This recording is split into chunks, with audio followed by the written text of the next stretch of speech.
Good evening, everyone. This is the Director's Cut Office Hour webinars with Sue Bell, myself, Russell Wright, and Jimmy Kelley when he can make it. And I'm really excited to see all of you here tonight. These are monster-sized webinars, so I'm really glad that we have these webinars because we are getting more questions than I have actually ever seen in my entire lifetime. We get more questions from the Director's Cut than we've gotten sometimes on our help desk in a month. So it's really good. And it's also very helpful because you guys are keeping us informed about what it is you need help with. And it's really good to see all of you. So if I could just get a 1 from each and every one of you to let you know if you can hear me. Hello, Wayne. It's good to see you. Paul, Jackie, Shane. Wow, that's just a huge number of people. I wish I could read all of your names. So good to see you. And some of you I know and recognize, some of you I don't. I know that Sue and I have spent time with several of you at the live OMG event, and some of you I even see from our live certification events, so that's great. It's really good to meet all of you, and I do apologize if I don't know each one of you personally. So what I believe Sue has decided to do tonight, and she'll correct me, of course, if I'm wrong, is we've received an inordinate amount of questions, and so rather than waste your time with fluff or anything like that, we're going to get right into these questions. Now, Jimmy has been nonstop with a lot of things, so he might not be on this webinar tonight, in which case we will belay actually Sue has, of course, the authority and the skill sets and the knowledge expertise to answer anything. She might elect to put some questions aside until next week that would actually be more beneficial for both of them to answer you. Or she may decide to give you a cursory answer, depending upon, again, this is all about you guys. Some people Sue are saying, okay, Sue Bell, crack the whip. Whatever Sue says is fine. Yeah, don't get in her way. So it's really good. Yeah, we have a running joke around our companies. That's not a joke. Sue, gosh, what can I say about Sue except that this is the superhuman feat to be able to organize 4 successful companies, some of them software-driven, some of them educationally driven, and to work with Sue for the last decade of my life has been one of the more transformative experiences I've had because, as you can imagine, Sue was quite experienced as both a software engineer and a business entrepreneur when I met her in 2006.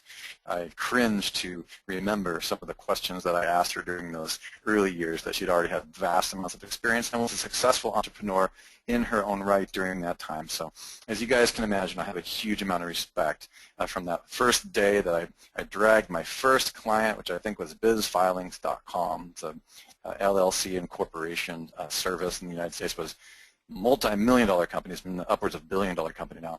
I brought that project in and said, Sue, how do I make all of these numbers from these 2.3 million keywords line up in Word Tracker? Remember that, Sue? Yes. Yes. And she looked at me like I had shown her like 27 different kinds of data sets. Some of them were pulled from Google, some of them were pulled from Word Tracker, some of them were pulled from the early keyword research tools of the time. And I had this funny idea that I wanted all the data from those keyword research tools to line up and actually make sense. Imagine that. In other words, I wanted all the tools out there to agree and have a unified agreement on absolute truth. Well, that was lesson 1 from Sue Bell that I received in 2006. We later went on to build our own keyword tools, and I was schooled in the art of data analysis and learned a ton. When I first met Sue, I brought back all of my SEO silo website skill and insight from Bruce Clay at the time. Our relationship was pretty new. And she looked at that data from our certification and started immediately designing enterprise-level software in her head and on the whiteboard in our what was then pretty small office in Wisconsin Dells, Wisconsin, where our first office was. Yeah. And so that has been a little bit of a journey. I wanted to give you guys some insight into the journey because that's part of the growth process of going from 0 to building multi-million-dollar companies. So that's my business partner Sue. And of course, hopefully you know that my interest is in persuasion architecture, website development, how users respond to websites, and so on and so forth. So what we're going to do is, as we start these questions, we will go ahead and answer as many as we can, and I'm going to go ahead and man the question file here. Since it's just 2 of us tonight, Sue and myself, I'll do my best to grab the questions that goes by, but because of the number of people on this webinar, I won't be able to grab every question right away, but we'll do our best. With no further ado, I guess we should just jump right into these questions. Yeah, so we've got a link that, let me just pull that up for a second. We've got a place where you guys can go to put questions in. I don't know how many of these questions we're going to get through tonight. We've already got quite a list. Just see if I can move enough stuff around out of the way here to grab that link. And here we go. So let me throw that into a notepad file over here. So this, and I'll also throw it into the chat window. Yeah, I'll drop there we go. Tom James, while Sue was doing that, Tom just says, Russell, I'm so glad to hear that you felt like an incompetent at some point in time. Yeah, I've gotten, it's interesting, I've got to talk to a lot of directors, cutters, and OMGers, and it's not my intention to sound like a know-it-all or anything like that, because the fact of the matter is I'm not. What's actually happened is I've simply hung around really, really smart people. And if there's one thing that I could throw out there is like, I agree with Henry Ford and all that. You don't really need to know everything about everything. I mean, that being said, of course I have some background in technology and philosophy and all these things. But at the end of the day, as you guys probably read in my recent writing about 2015, what that's about for us, it's really about the strength of your team. Without Sue, without Jimmy, the rest of my team, if I had to know everything about everything, and if you guys had to know everything about everything, oh man, we would be so screwed. Dang, it that's would one be of the hard. things, and that's one of the things about the director's cut, and that really kind of turned me on when Mike and Dave started talking about what we wanted to get you guys. Like first and foremost, you don't have to know everything about everything. And so we're trying to, and you guys have been really helpful with these questions, trying to distill this stuff to the most essential components of what Mike calls money getting. And that's not a bad word for it, because at the end of the day, when it comes to website persuasion architecture, or even just, can you sell it? At the end of the day, can you sell it? And really, in order to be able to do that, you have to know what the value point is. Like, what are people actually buying from you? And not everybody on this call is selling rankings. There's some of you sell traffic.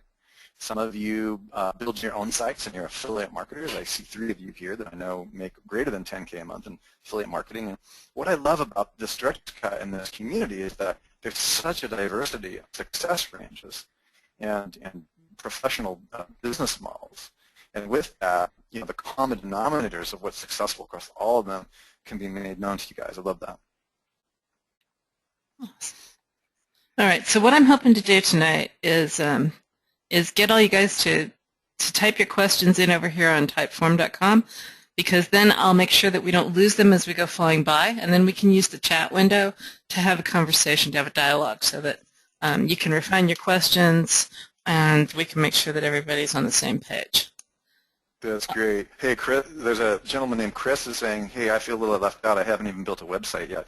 Well, that's cool, because, you'll have most of the things that, we get there at some point. Exactly. And, we're all at different levels. You start somewhere, Chris. Yeah. All right. So let's start at the top. And it's a very good place to start. It is, isn't it? Start at the very beginning. The Super RSS feed plugin will probably be available for beta testing this week. If you guys want to stick your hands up for beta testing, let me know. And depending on how the beta test goes, it'll be ready next week. The screen goes wild. Yeah, right? Dude, don't do that. Now we've got a never-ending scroll of please. All right. Now I can't see the question. Excellent. Just teasing you. Do you have... Look at the number of people on this call already. That's excellent. Do you have where to get the Twitter and Facebook feeds right at your fingertips, Russell? I'm looking. Twitter and Facebook feeds. Twitter no longer has a feed. Is that what you mean? That's true. You have to build it, and I got to talk to you about how you want to address that. So we'll talk about that. Let me talk to Sue about how you want to adjust the Twitter feed. There is a way to do it, but I don't want anybody to strain their brain or anything. It's a little bit weird, because what happened, I posted a few articles on these last Christmas, at where they started to deprecate Twitter. And deprecate means simply that they're no longer offering the feed, and there's usually a reason for that. We'll get back to you on the Twitter feed because there is a way to do it, which they make you jump through 3 hoops, turn around backwards 3 times, ride a unicycle, juggle while you're breathing fire. I do that before coffee. If you want to do that, yes, you do, but we got to talk about everybody else here. So it is possible to make a Twitter feed. If you guys, can I just do a quick survey because I need help with you folks. I know we're at so many different levels of experience here. You guys, would you rather, even if you're totally new, like Chris is just jumping in, would you rather have us give you that kind of information if something is slightly challenging, or would you rather just leave it out and only include things that are difficult? Give me a 1 if you want everything no matter what, and 2 if just the facts, ma'am. Give me a 2 if you want. And there's nothing wrong with 2, by the way, guys. Nothing. Wow. Okay. Why is there no 2s? Oh, thank goodness, a 2 from David. Okay, from Jeff. Thanks, Jeff. Jeff, that's a good point. I don't want to confuse anybody. Okay, there is some 2s in here. So some of you would just rather have super basic, nothing. Okay, we'll talk about what we want to do with that because we are working on the possibility of creating a way to create an RSS feed to Twitter. It's expensive. It's a pain. Sue has mentioned that before. Haven't you, Sue? And so we have the Facebook feed is a different topic as well. There is a way to create a Facebook feed, and as far as I know, that is still available. So I'm jotting that down as a note. I'm not going to give them the link right now because it's changed twice in the last 8 months on Facebook. Okay. Okay. Facebook feeds are a little weird depending upon. Let me go ahead and get that on the list here. Good questions, by the way, on those 2. All right. So the next question is, have we ever tried Facebook Notes to add trust juice to the money site? No follow link, but it's coming from a DA of 100. Yes, it would be great for DAOs. So long as it's got a high DA, that's all you need. We haven't ever tried it, but it would be great. Yeah. All right, next question. I think Jimmy at some point mentioned that as viable. No, he hasn't, because I talked to him about this. We touched base. Okay, good. Yeah. I must be thinking of something else. Yeah. No follow links are known for not passing link juice, but they seem to be important to build the overall trust of a money site. Could you please explain the difference and the effect on do follow and no follow? Oh, yes. All right. There you go. That's an epic question, by the way. Thanks for that one. It is. So no follow definitely doesn't pass as much pizzazz, but it does pass link juice.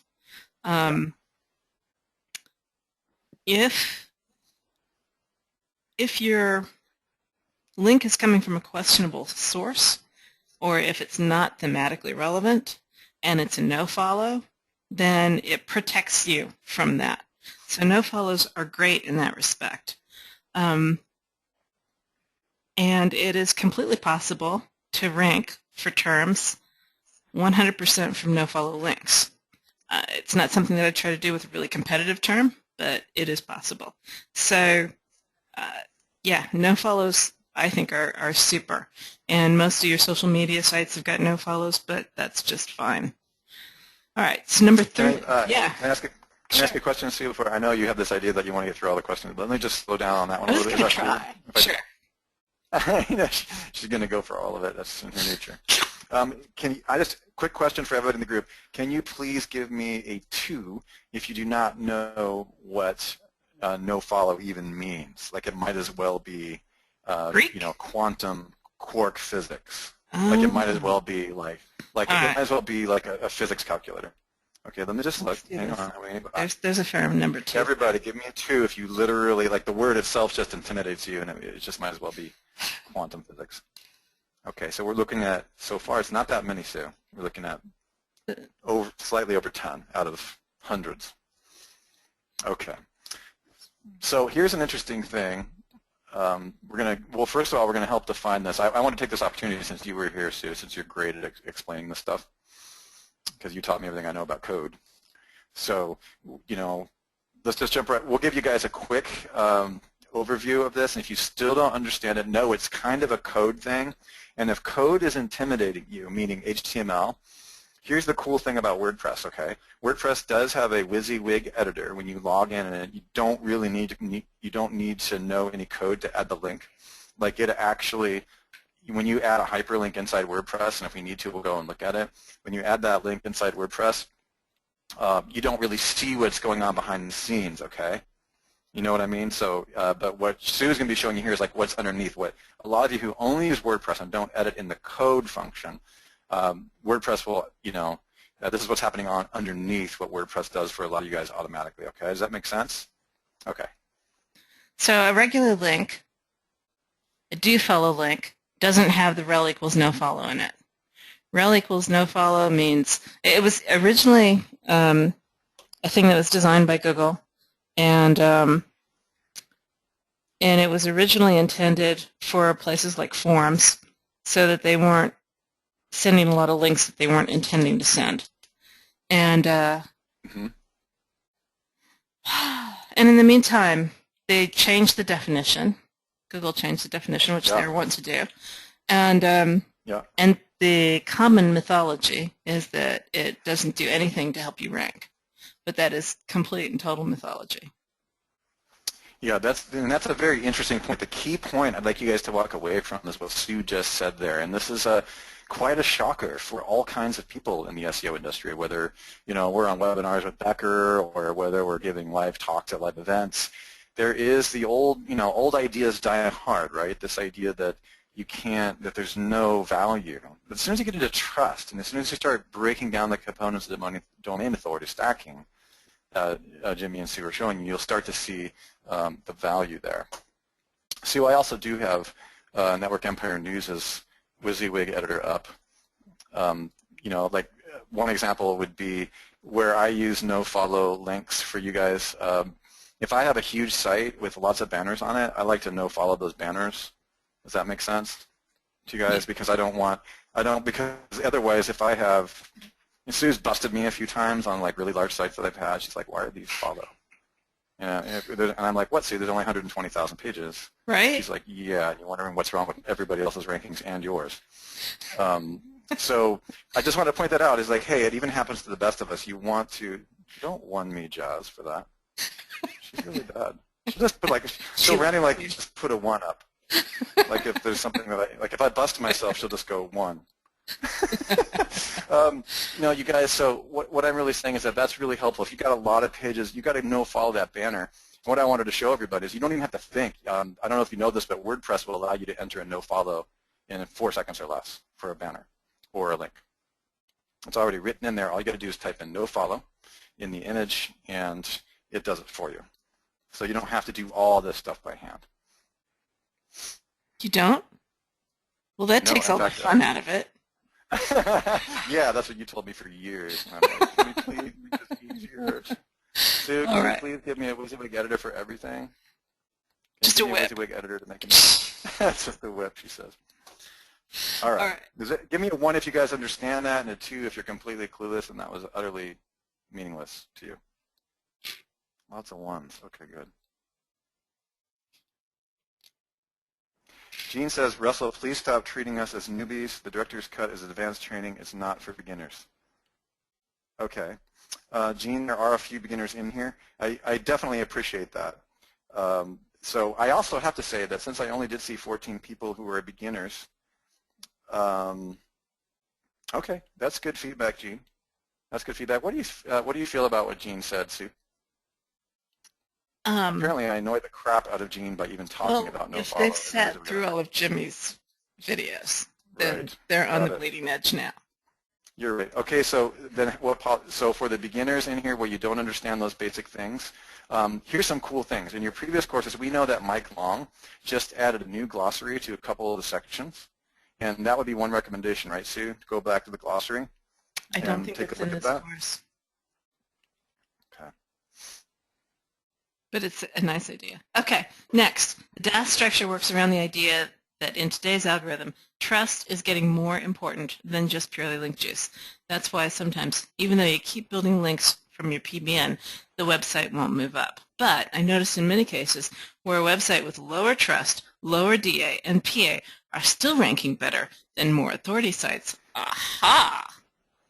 What would you think would be the reason for a better position in these cases? Have you noticed similar? Yes, I have.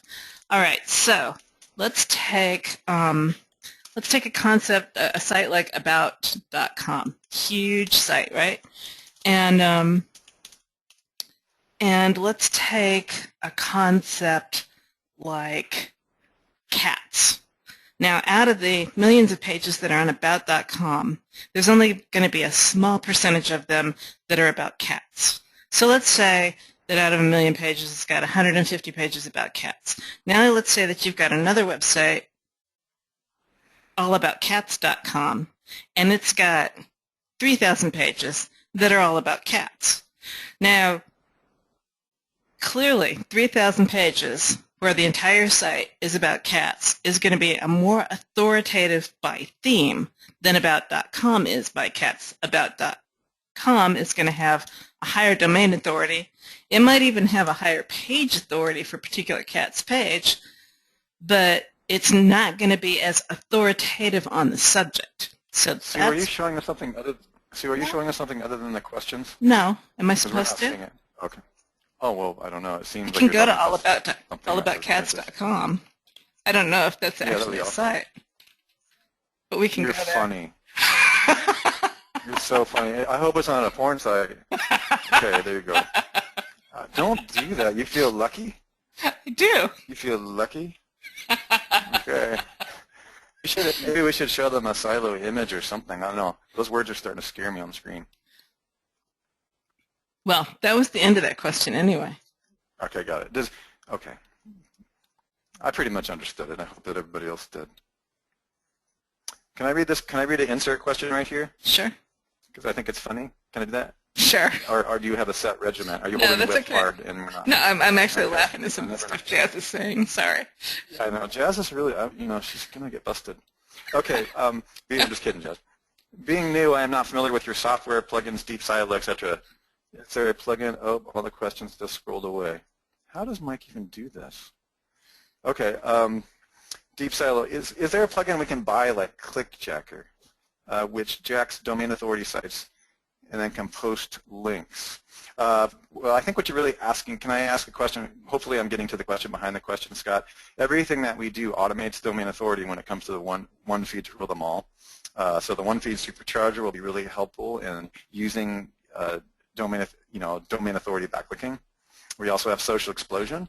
Social Explosion directly utilizes social media platforms and their domain authority across what we call the Network Empire Social Media Exchange Network, which is currently, I think, something like 40,000 people strong. So those links go back to your site, they get indexed in the search engines, and then you get that domain authority juice on autopilot for everything that you post. I hope that's helpful. We don't, ClickJacker is a little bit different. We don't work with that type of model. But WP Social Explosion, Scott, and the OneFeed Supercharger will be very, very helpful for both of those models. Okay. Yeah. Go ahead, Steve. Yeah, I can't think of. I mean, that's one of the reasons we built some of the plugins we built, because there wasn't a good way to actually jack domain authority. There really isn't. The way to jack domain authority is with domain authority stacking, and the way to automate domain authority stacking is with RSS feeds, folks. Yeah. And Scott says, excellent. I think we answered his question. Cool. Okay, excellent. All right. Screen did not change. Well, I think she was expecting you to show a picture. Oh, okay. All right. Good. I'm sure glad all about cats wasn't a porn site, so I really am. You're feeling lucky tonight. Are there any rules of thumb when using RSS feeds, and if so, what? Paul, I'm not sure exactly what you mean by that question. I suspect that the answer is no. Pretty much anything goes. Let me go on. I know you got a couple of. I don't really understand the question either. Yeah. So if you're on tonight, yeah, give us a little bit of clarification there while I read your next question. So subdomains set up with vCracken as standalone entities and not linked to the money site, other than as a subdomain, with links to Twitter, etc. Aim build up a site with its own authority to broaden the network of related properties. Is there value in joining both RSS feeds, subdomain and money site, into a single RSS to help link juice? Paul, you naughty boy, come to sort of. I'm just kidding. He's starting to think outside of the box a little bit. Oh, that's good.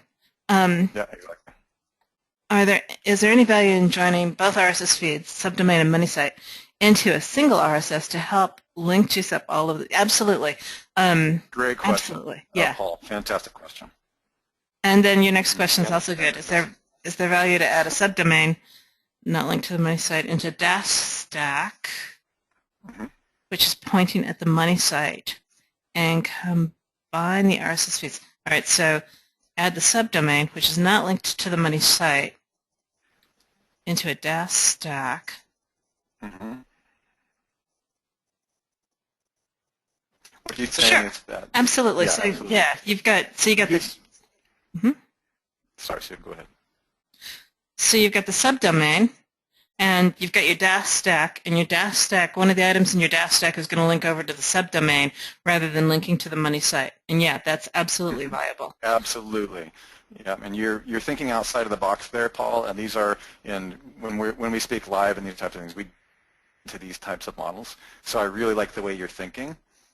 You know, guys, gals, DAS, domain authority stacking is not magic. Many are well, it is, but many are the ways. There's a real physics to how it works. So there's many ways to create that flow of trust and value, you know, and flow, link juice through the things. Now, the interesting thing there is, can I say that, Sue? I don't know. I don't know if I have to. Can I say that about the redirect stuff? I mean, I like subdomains because of that quality. Can I? Okay. No.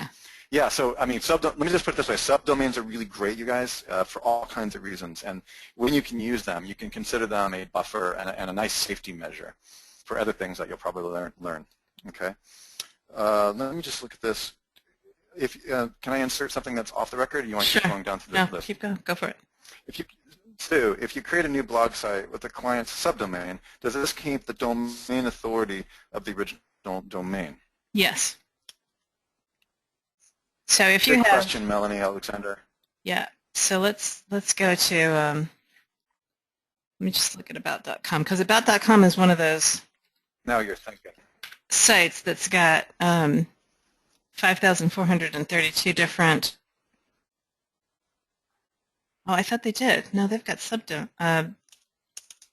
they've got folders. Well, that's just crazy. I was thinking that they were one of the ones that have subdomains, but there are sites out there that are like about.com, and you can see that as you go to the different subdomains, you can see that they've all got the same domain authority. So if you increase the domain authority in one subdomain, you increase it for the entire domain. Yeah, you'll see a huge number of major platforms out there that use subdomains. Yeah, and about.com has literally thousands of subdomains. So those will all be powered up. And that's one of the reasons that Jimmy's not here to speak, so I'll speak for him. And then he can bust me later. He likes subdomains for all kinds of reasons. It offers a layer of protection, and you also have all the keyword flexibility within that. I like it because you can kind of start over. For example, today in our webinar, we found a student who verified, 5 published. She became a verified publisher on one domain, and had a lot of geographic locations. Well, you can set up a subdomain for those geographic locations if you're really serious about dominating, or maybe you have a regional business, and that really allows the flexibility for you to have a completely separate domain with a completely separate sitemap. And I lost you. Power up the whole root domain all at once. Cool. You lost me? Yeah, you're back now. Did you lose me? You're back. Oh, wow, that was scary. I disappeared into the void. Okay. So subdomains, as far as Google is concerned, is treated like a folder.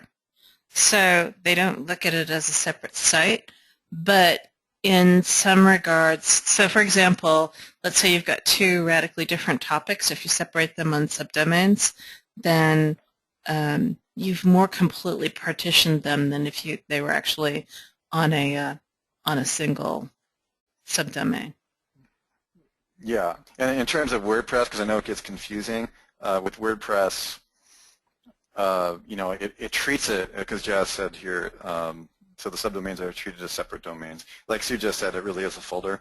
But what I like about it is with installs, and especially if you're using content management systems, it does treat it as a unique, completely separate domain, even though it's a sub. So you have all the flexibility and the advantage of all the benefits of a separate sitemap and a separate everything if you want. Plus, you get the fact that a subdomain is a buffer. and has, or gives you a measure of protection, which I think we can talk about, to your subdomain, and while at the same time powering up your main domain over time. And that's really great, especially when you're doing local, stuff, or over regions. And again, there's nothing wrong with creating local or silos that are on, but it's just very, very nice. Yeah. Does everybody give me a 1 if you understood that? Just if we get a thumbs up for everyone. Just trying to keep everybody awake and make sure Gene's happy. I'm going to go super advanced because of Gene. Jazz, you're so bad. I'm going to be talking about crazy stuff. Yeah, I'm not going to. I've muted her. No, just kidding. Good job, you guys. Looks like we got everybody. All right.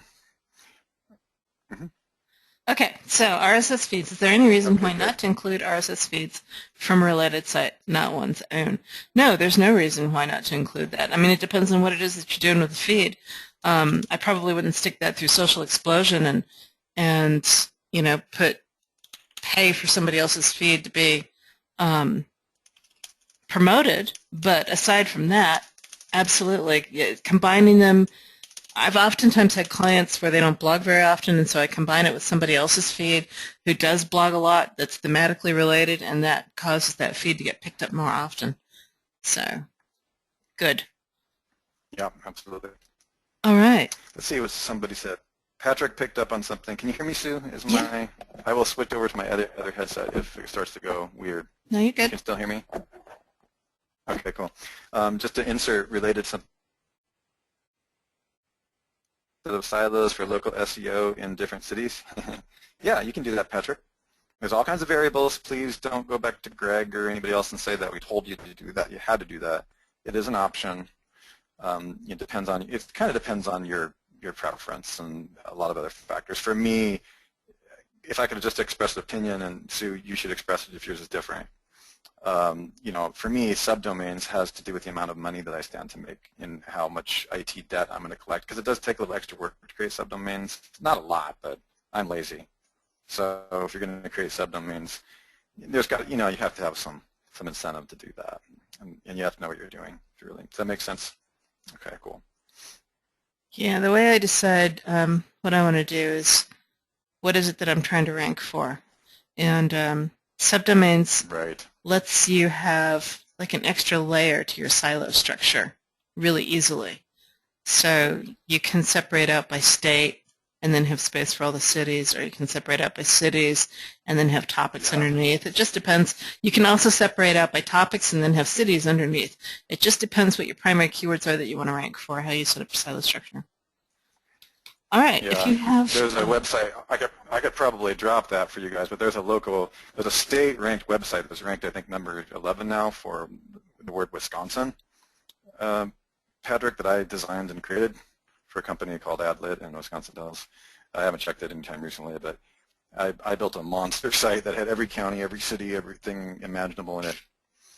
So you probably remember that with Jasper. And that was a real beast.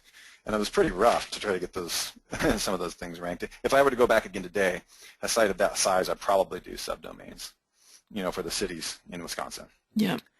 Just because of the way it would have flown a little bit better. All right. If you have a WordPress website that's not yet set up with a deep silo plugin, but has about 50 blog posts already, how do you best go about using the plugin to get things set up properly while keeping the current content in place? In other words, making a non-siloed site correct. Oh, that's one of the best questions. That's like $50,000 question. So 50 blog posts isn't too bad. When you start getting into the hundreds of blog posts, then I tend to go off on the subdomain. I'll actually put the siloed site on a subdomain and then just tie it into the original site through the menu. If you want to just rearrange the 50 blog posts, if your URL string wasn't set up so that it includes the category, then you're going to end up changing the URL string, which is going to change the URLs on all of your blog posts, and you're going to have to go back and do 301s on all of them. That's where it starts to get a pain and where you start to think about what it is that you want to do. The other thing that you can do, if you've already got category in your URL string, percent category percent, you guys know what I'm talking about when I say that, Give me a 1 if you know what I'm talking about, and a 2 if you don't, and I'll go over to blog really fast and show you what I mean. I'm getting some 2s. All right, let me just do this really quick here.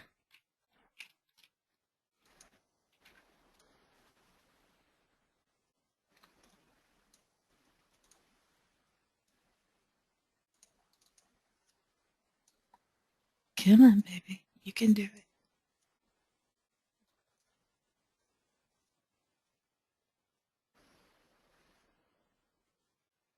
Radio silence. Right? Da-dum, da-dum, da-dum, da-dum. All right, You will get radio silence in our calls, guys. Permalinks. This is what I'm looking for. That's marketable. Yeah. So if you can see this here, custom structure, percent category, percent post name. So that's what you need in order to have a silo start, to use our silo blogs. And a lot of times people have just gone with like post name or something like that. And so then you got to redo your site structure. That changes your URL string. So wow, we got a huge delay. I think literally your screen just changed. wow. Okay, let's see. Yeah, that's trippy. Okay, I'll talk a little slower so the screen and all right. This is awesome. So if that's going to happen, and if your URL structure is already set up like that, then you're not going to have to do your 301 redirects, and that makes life a little bit easier because then you can come in with the silo plugin and set up what we call a bolt-on silo. And I'm reading the comments. Sorry, I can't do that while I'm talking. Don't even go there. Don't even go to there. And fingers bolt-on silo. So I can. Tom J says, "Shrunk is cat." Right. So I can leave those 50 alone, and just create some silos beside it. So so in the silo builder, you can create them manually, or you can import them from one of our silo structured tools like Kraken or DWS, Network Empire Builder, and they'll just go in, and you'll have your blog posts under whatever category your blog posts are under, and you'll have your siloed site over whatever silos it is that you're constructing. Yes, you're supposed to be looking at the questions. Is that bad, Jazz? Yeah, keep getting people. Yeah, I think it is. I mean, I think we should show them as many things as we can. Well, I tried, but you told me that it took too long. No, it was good. I mean, I don't want you to stop doing it. Okay. I don't know why there's a time to look at that. It was really, really good to get away from these questions because I'm looking at these kind of feeling like, damn. I mean, I helped you answer, and I'm like. All right, we'll see what we can do. Pure overwhelm. I was watching the video of Jimmy in Project J talking about ranking citations for local clients and getting multiple page 1 rankings. He talked about using Magic Submitter or GSA to send links to these high DA properties to make them rank and pass link juice to the site as well. Does this technique still work? Yeah, it's still. So here's the thing. So long as you're it depends on the kind of site that you're going through. If you go through a site like YouTube or something like that, that's like a huge site, it'll buffer things like GSA. But Google is starting to look at 2 links back. So let's just come back here with the link tool again, right? So let's say you've got what's going on, Sue. If you've got a GSA garbage link here, and it goes to a citation. What did you call it? What did you call my links? A spam link. Spam link. And this goes to your money site. So Google is looking now 2 hops back, right? And so if this isn't like a pretty heavy-duty site, then it's going to pick up on the fact that you're spamming your money site. So me personally, I say don't do it. Jimmy still does it, but he does it under certain Spam is relative circumstances. Everything One is person's relative. garbage is another person's treasures. Everything is relative, Russell. Exactly, Schrodinger's cat. All right. Probability is So you 100%. sent 5,000 links in GSA to 20 high DA pages and had good results. That's good. The site definitely has climbed substantially. Okay, that's cool. My questions are these. Yay, Does the good job, technique Nick. still work? And yeah, sometimes. Today, sometimes. And I think that will become less and less. And is it best to send the links in bursts or continually until they rank? Well, so... Great question. Yeah. Me personally, I tend to send some links and then I wait and see what happens. Jimmy tends to be more of a shotgun kind of a person. Yeah, Jimmy tends to give as many links as possible till they're de-indexed and then build the site up again and then do less. Exactly. But, you know, That's what he does. I don't have the patience that he does. So, That's how he does it for you. The thing of it is that it's going to take a long time for those links to get ranked unless you do something with those links. You know, like you put them through some kind of an indexer. So, you know, you do it, and then I would do a burst, and then I'd let it sit for a couple of weeks, maybe like 3 or 4 weeks, and see what happens. And then if it's not doing what you want to do another burst. But as I said, I'd be really careful about I'd go another layer back is what I would do, right? I would put in something like YouTube. There's a guy on this call calling himself Jimmy Kelley, and he's asking a question. That's just... Jimmy, is that you? That's just wrong. You're a naughty boy. I've been speaking for you the whole time, now I'm in trouble. Oh, no. He's like, what the hell are you saying? He's like, what the... I'm not busted, Jazz. It's true what I said. Okay, let's get him on the... Okay, he's there. How do we stack to the... No, just kidding. Jimmy, how many layers deep can you go before all trust and authority is diluted if you pass 22 million links to each tier, jumping through a... Depends on the cosine of the... Sweet. So do you want to say anything about that since we're in this GSA quandary, to which I hate to speak? I guess ask the question. I just popped on here. Oh, okay, so I'll re-ask your question then. He was watching a video. This is Nick. He was watching a video of you and Project J about ranking citations for local clients and getting multiple page 1 rankings. You use Magic Submitter or GSA to send links to high DA properties to make them rank and pass link juice. He wants to know, does this technique still work? He's done it before. He sent 5,000 verified links in GSA to 20 high DA, and he had good results. The site definitely climbed. And so his questions are these. 1, does the technique still work? Yes, it does still work. 2, is it best to send links in bursts or continuous until they rank? Continuous until they rank, typically. But I will say this, like so this is part of the thing with trust coming into play, and this is where, DAS plays a big role. You'll have instances where you'll blast the heck out of it, and it'll go straight to the top, no problem. Then you'll have other instances where you blast it, and you might get stuck at page 2 or bottom of page 1. In that instance, it's not good to apply more GSA. You would turn the GSA off, and then you would go and start adding more trust-type links to that property instead. So you could do like a DAS cluster. Sometimes if I got some PBNs that are high DA, I'll kick those in. I'll send a couple of those to the property, and that'll usually push it up the rest of the way. So, and the other thing is, depends on your anchors going to your target. What I've been telling people starting out lately, and this is in our FAQ section in the NE version, I usually tell people who are just starting that might not have the greatest or cleanest list to just hit your no follow.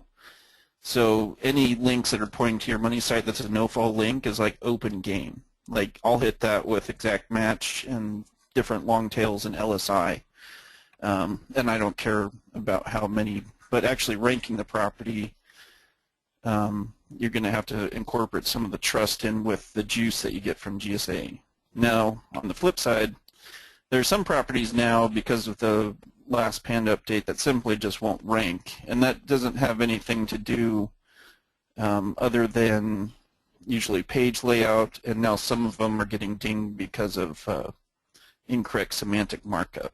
So those types of properties will never rank, but that's like a whole other lesson. Whole other kettle of fish. Yes. And then for your last question, Nick, I'd say take some time and get into DAS. Jimmy's got some great videos in the director's cut for DAS, and go down that path.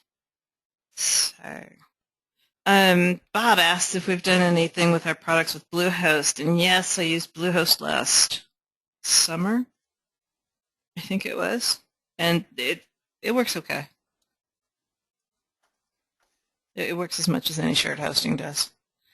Brad asks, I have 5 clients that were using a low-quality SEO company before me. Each is a local business, and they all have 1,200 plus links that were built using tools, I assume based on the quality. All links are 100% keyword rich too. Most of them are ranking near the top of page 2. Would you, Mr. Kelley, recommend disavowing the bad links, aka all of them, before building new links, or just build high-quality links without keywords? It's a great question. That's a loaded question. Right? So the first thing I would do, typically if you're stuck, you'll hit a point, and this is kind of the same thing, you'll hit a point where your money site won't go past number 7. And then it'll drop back down to like number 12 or 13, and then you'll apply more links, and it'll just keep doing the same cycle. You'll just see it, over the days. It'll be bottom of page 1 back down to top of page 2, and it'll keep bouncing and cycling through like that. So typically what that means is you have an over-optimization issue going on. So there's one of two things you can do at that point. You can either de-optimize your target page for all the anchors you sent to it, or you could go in and disavow the anchors coming in that are targeting that page. And sometimes you have to do a combination of both to get it to kick up beyond number 7. And then usually once I see it move and stay around bottom of page 1, then I start going in and hitting it with social and start working on the dilution part of the link building process. Or come in with PBNs or DAS and just start sending links that are not containing the keyword. Well, this is a great question. This is, I think, going to be an it depends. Everybody question. get that one? Sue, are we done with that one? Oh, I thought so. He paused. I was reading forward. I'm sorry. Didn't actually listen to it. Hang on a second. That was a really, really important question. Yeah, that was my answer. Yeah, okay, just wanted to make sure. Does everybody, that's a pretty valuable question. And that was a great question that was Brad's, right? Yeah. Good one. Okay, come back and watch this again on that particular thing. That was a really good question. Go ahead, Sue. All right. So Giovanni's got a friend who has a 1999 cityname.com domain from abroad with thousands of pages. It's got a DA of 55, a trust flow of 25. We're building the subdomain pages and getting them indexed fast. They're on page 2 to 4 without backlinks. How would you guys go about building PA to those pages? PBNs, DAS, social signals. Should we also build up trust, or just power would be fine for those subdomain pages? Lastly, how fast would you build your links? Do you think the DA of 55 can hold a lot of juice? I've been dying to ask this one. I'll let you answer this one, Sue. Thanks, Jimmy. Jimmy's testing You're getting into some other territory there, so. Yeah, trust factor and Sorry, I can't answer that. Dawn, let's look at this next question. So my gut hunch there is you'd have to do a serious analysis on that site. I don't actually have.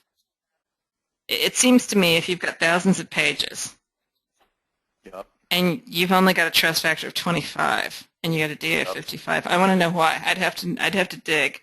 and find out more information before I could safely say what it is you ought to do and how it is that you ought to do it. Yeah, and also like what's the content of those pages thematically? I'm not even so worried. Curious. So I'm just, the only thing that I'm looking at is you getting them indexed fast. The other question is, are you trying to... Go ahead. So the other question is, are you wanting to rank those pages as well or not? Right. It's an auto blog. Are you auto blogging? Okay, so Don asks, will we, I mean, I'm sorry, it's just too much of an it depends. We don't have enough information. Yeah, wait. Dependent. Too many dependencies. Will we get the mind maps to all the pictures that you and Jimmy have? Friday's webinar mind map would be great. Couldn't see it on the screen. Sure, we can get those. So let me just Fine, give it to me. I'll find it. Put a reference there so I can come back to that. All right, so Samuel has a question. If a domain name, for example, is localdentist.com, and I assume when you say localdentist.com, you don't mean like phoenixdentist.com, you literally mean localdentist.com, and my main keywords are Dallas Dentist, Dallas Dental Emergency, Dallas Dental Clinic, Dallas Dental Center. How do you think you should put the URL? So how should we construct the URL? Should it be localdentist.com/Dallas, localdentist.com/Dallas-dentist, localdentist.com/ blah, blah, blah. Okay, you get the picture there. Don't want to miss my URL because once I build the link, it's a pain to change. Yeah, I agree with that. You got to jump through a hoop. Or should I get a completely different domain, like medsource.com, and put my URL like this, medsource.com/DallasDentist? Are you on the call, Samuel? That would be good. He is saying that it is citynamedentist.com. That's George, though. So I think in this instance... It's not actually Samuel who asked the question. So if local actually means Dallas, go ahead, Jimmy. Well, I was going to say that, you know, with anything today, I only want to have the keyword in there once. Exactly. And even in this instance, you might want to think broader than just Dallas. I mean, unless this is going to be like a really tiny site and you know that Dallas is all you're going to hit, you know, I would still probably leave Dallas out of the URL. So there's a lot of consideration in there whether you're going to be broadening your terms over time or not. So if you're just going to go with just Dallas and it's never going to grow and you're not branching into other cities, then I think it's fine to put Dallas Dentist in there. However, you would not have dentist as part of the route. So because you would be going after dentist, you wouldn't put localdentist.com/Dallas-dentist. Just put like localdentistry.com/Dallas-dentist. Like, I would rather put like an LSI version that might help you incorporate other keywords that you might target in that total URL string, but never repeat the same word more than once is typically my rule of thumb. Right. Everybody understand that? I think part of the things that George was saying is that previous, also George who said that standard localdentist.com does mean citynamedentist.com. There has been some shift in OMG in general because he was saying that's an OMG standard. So this is stuff that's been updated when it comes to, you know, not over-optimizing. And okay, so maybe I should do like a little notepad thing. So sure, I think that would be great. People kind of relate to that a little better. Diverse. Oh. Yeah. Actually, so, I really would. Yeah, exactly. Do you want me to show last keyword tool in action with this too? Sure. Actually, yeah, that's a good thing because I have my filter in there too. Right? All right, I'll show you guys how I do it. Yeah, we did have to make a special filter for this. Jimmy wrote a filter in the last keyword tool, which was kind of cool. And even if you're not using that, there's other ways you can pull these same principles. Chris says just feedback to me, and Sue. Chris says this is really helping. I'm looking to start a local SEO server, so this is awesome. Thank you guys so much. You're welcome, Chris Lee Fernandez. Let's see if I can do a. Let me see if I can find a. Oh, okay, here's one. You didn't grab the screen yet, right? No, not yet. It's just opening, logging in, and some of this other stuff. I still got all the webby stuff from earlier today open too. Yeah, you're like full on, dude. You're full on.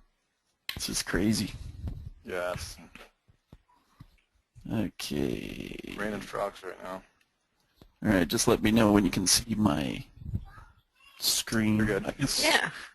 I need to break out the crazy little red arrow because people love that. Oh yeah, I've been missing that stuff. That's my thing. Without it, I don't feel like I'm getting my dopamine hit. Right? Well, you know, and I think too, it's like when you're talking about something on screen, for me, I think it's helpful if you're like pointing to like what the heck you're talking about. Totally is. Very helpful. Otherwise, people just get lost. Yeah. Okay, so. Can you Jimmy, enlarge your screen? We have a couple people asking, can you increase the percentage of your screen size? Oh, yes. Like in your browser or something? There you go. There you go. That's about good. as big as I can get it without. That's awesome. Awesome. Okay, so the first thing you do when you're in here is you would do your project, right? And then after it's done drilling, I happen to have a local one here. So when you come down into this, we have different filters. So let's say I was trying to pick a, I'm trying to pick the most relevant keyword that's not the actual keyword I'm targeting. So in this instance, I did a drill for Delaware MMA, and MMA stands for Mixed Martial Arts. So just so you guys know what the heck it is.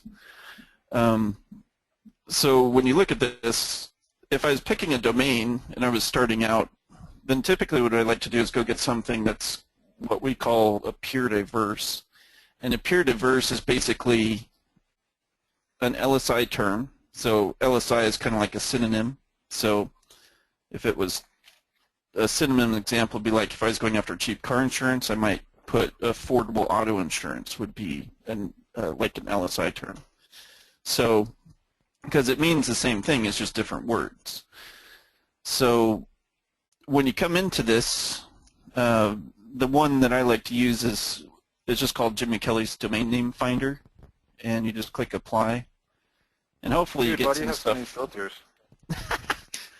There, You've got your own custom brand name filters. You just need filters from time to time. That's true. So this one was turned, you know, you could fudge some of the numbers in here and stuff, but you know, so once you're in this, basically what this does is sort by the most relevant LSIs, but these are all pure diverse. So pure diverse means Google sees it as the same, so it's a very weighted word in Google. It's an LSI that Google considers, but it doesn't actually contain the keyword that I'm trying to rank for. So in this instance, my main keyword that I want to rank for was Delaware MMA. Okay, so the pure diverse that comes up are mixed martial arts schools, mixed martial arts classes, and you know I usually don't like to make my domains too long, so you know I'd probably just come in here and pick. I probably would go with like, yeah, it's hard to say.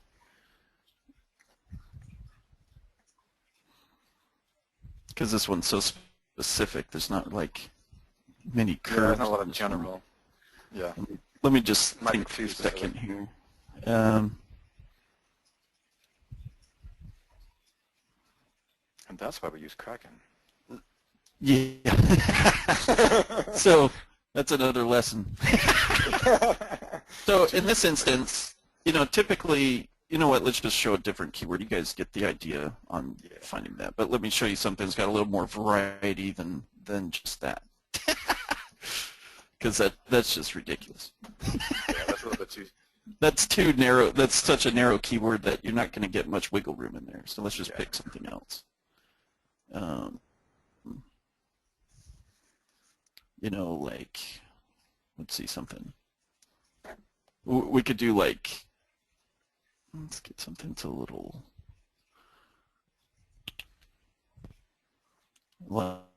like detox drink. So let's try this. So we'll apply. We're just going to apply the same filter, and this saves no matter which project you go to. You'd have to go and actually change it, but for example purpose, I'm just going to walk through it again. So I click on Jimmy Kelley's domain name finder, and what I want to rank for in this instance, because I drilled for it, is detox drink. Okay, so when I come down in here, and it's such a small keyword, we have to adjust the filter. So we might push this down to 30 and see if we can get a little more options here. Okay, so that gave us a little bit better thing. So these are peer diverse. So you got hair drug test kit, saliva drug testing, saliva drug test. So detoxing, you know, it looks like you'd be trying to cleanse from a, you know, like if you're trying to pass a drug test or something, is mostly the gist I get from looking at these keywords. So fake urine, silo. I'd go right for that. So, you know, in this instance, I would do like cleanse. There you go. And cleanse is a good synonym for detox, right? Yep. And for yeah. fluid, we'd like. So I do, and you know, sometimes you'll find one that look like great domain names, like fake urine.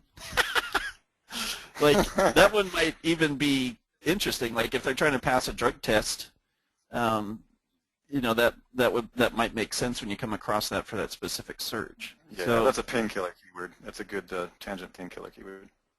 Yeah, so you could take this, you could do like fakeurine.com. So let's just say that that's what we're going to do in this example. So to say it's available. Okay, and then what I would do is, you know, you would just do detox drink. So this target page is only going to focus on ranking for that specific keyword, where I would never want to put like fake, I would never want to do that, and fake, or, you know, drink detox or whatever. Like I just don't want to put that, the main keyword I'm trying to rank for, any other place in there. I try to keep this a pure diverse. So that might make sense. So now let's wrap it back around to that specific example. Which, what was the keyword? It was like Dallas SEO, right? Or med. I don't remember because I don't get the screen. I'm looking, hang on. See, what's that? What is the, I'm looking, hang on.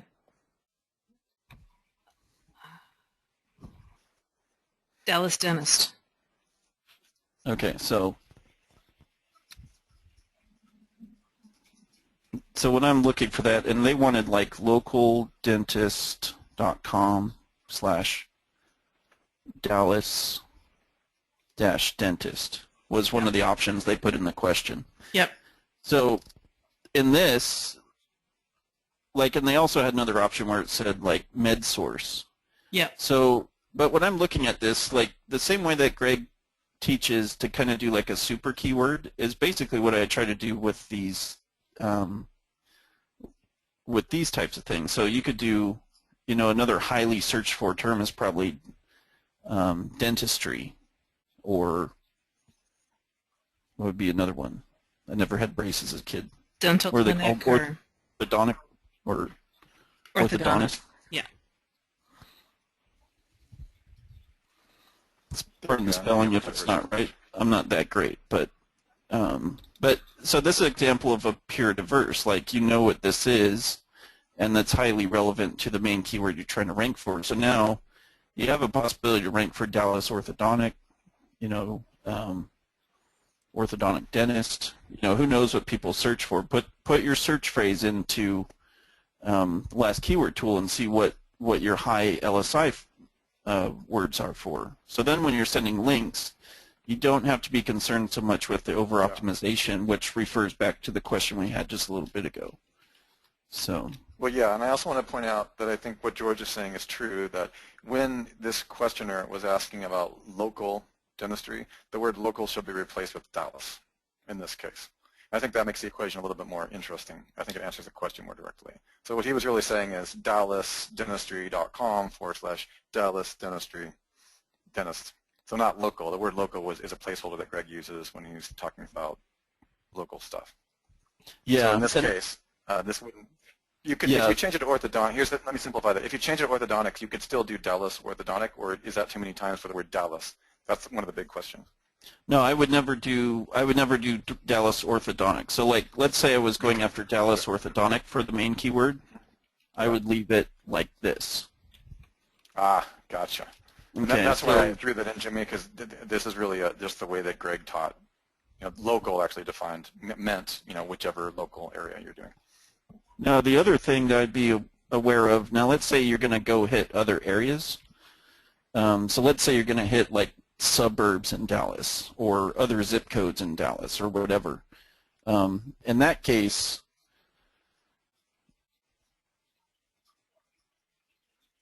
sometimes I don't put, like for me, if I have a choice of a location, most of the time I will just go ahead and put it in the title and not put it in the URL string.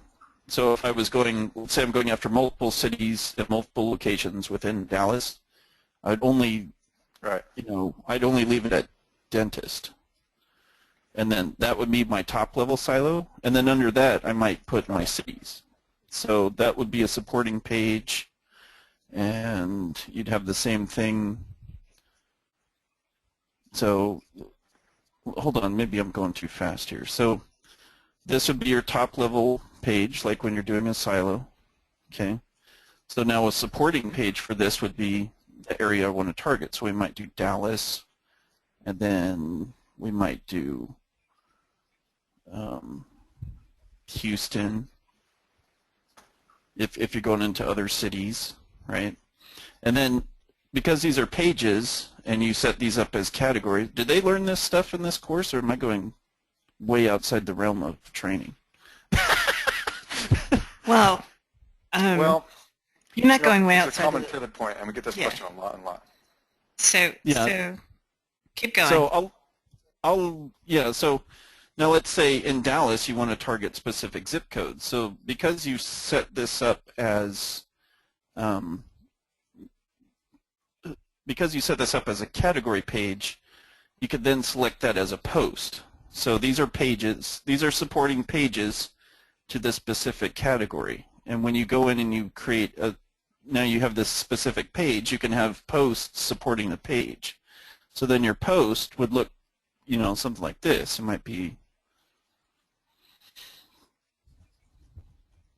dentist / Dallas /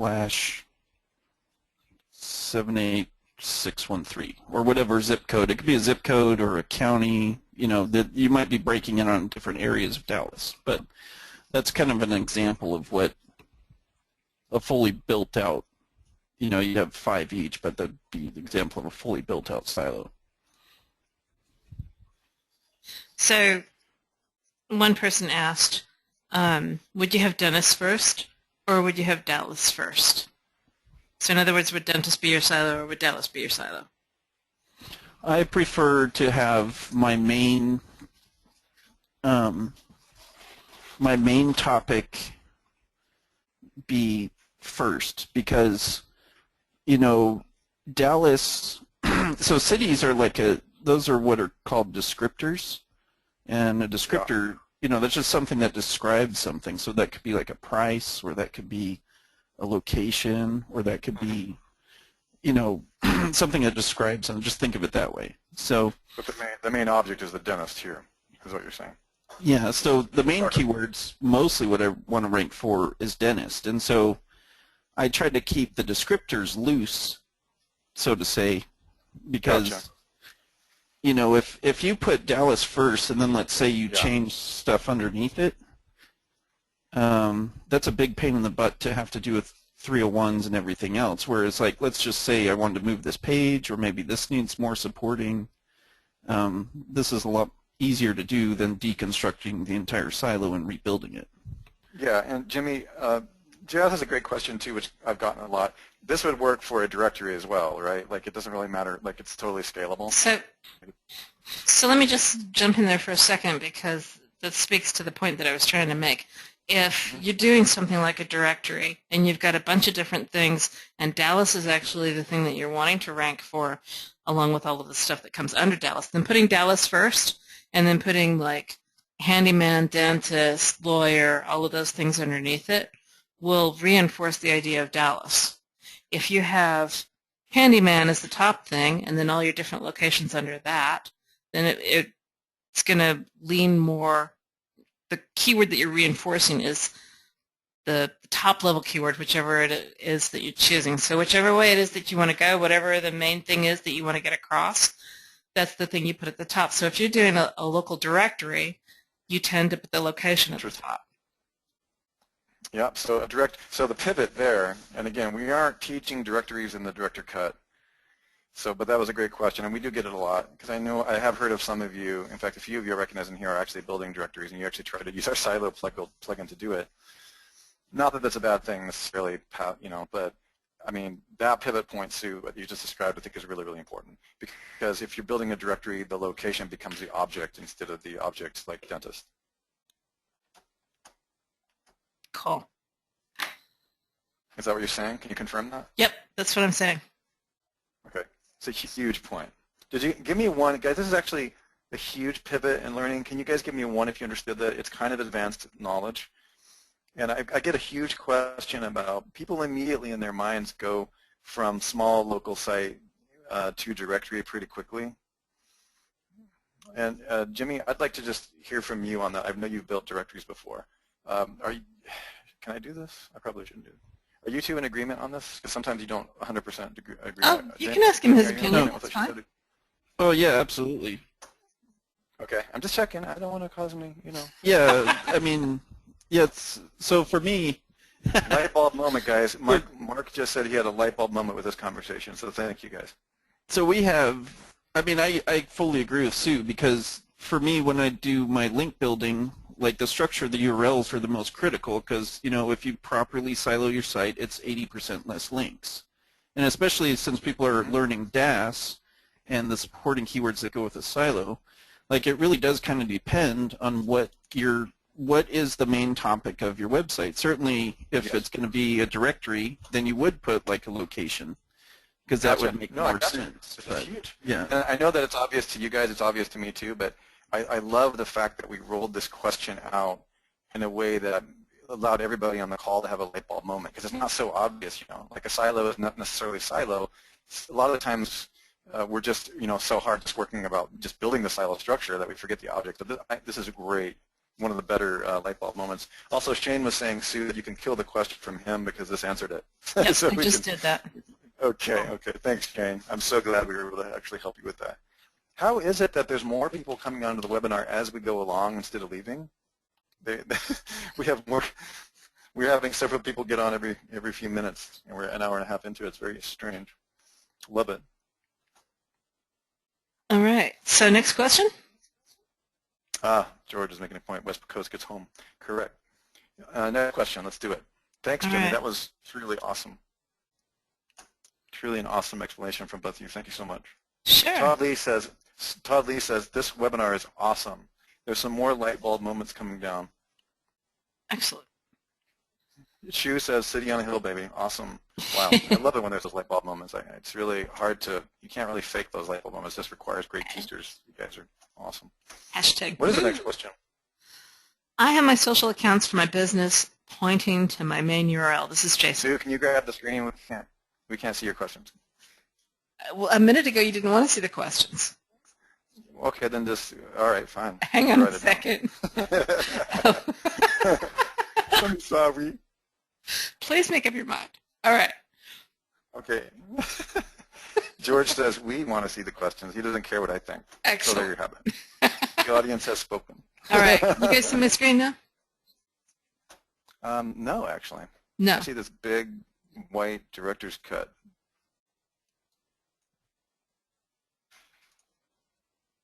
All right, we'll give it a minute. I know last time, the last webinar, it took a minute.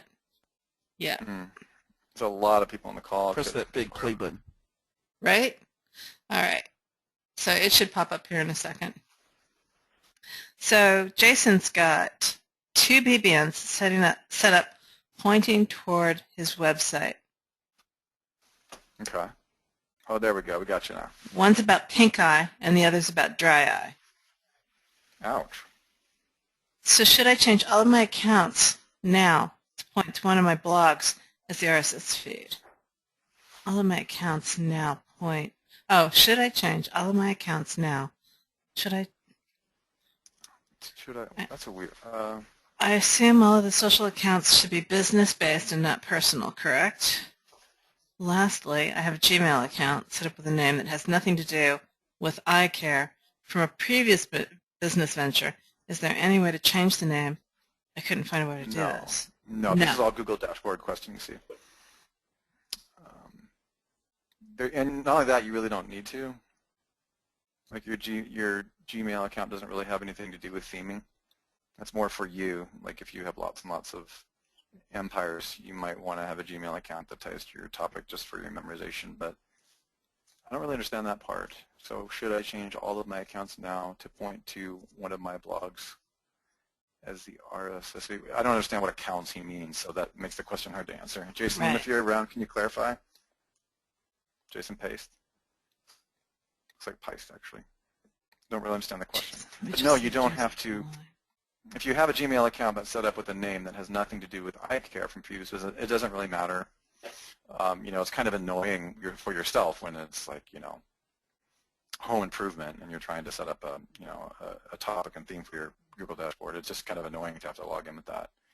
So, if you're starting with the beginning, with the end in mind, it's better to keep a domain. But it really doesn't matter what your Gmail account is. Like there's really no URL structure or keyword in URL, unless Jimmy corrects me on this. I might be wrong somewhere in the really back waters of Google, because Jimmy likes to poke around and all kinds of things. He probably has the opposite. But he can't talk about this here. You can't talk about that, like not using Google Website Creator. I'm sorry, Jimmy.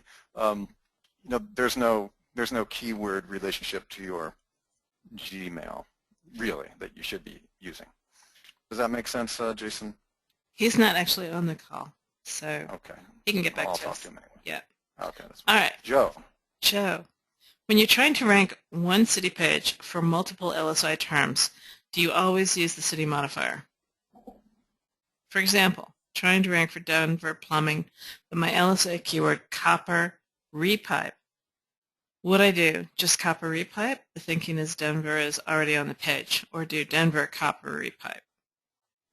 I think we pretty much covered that in the last one.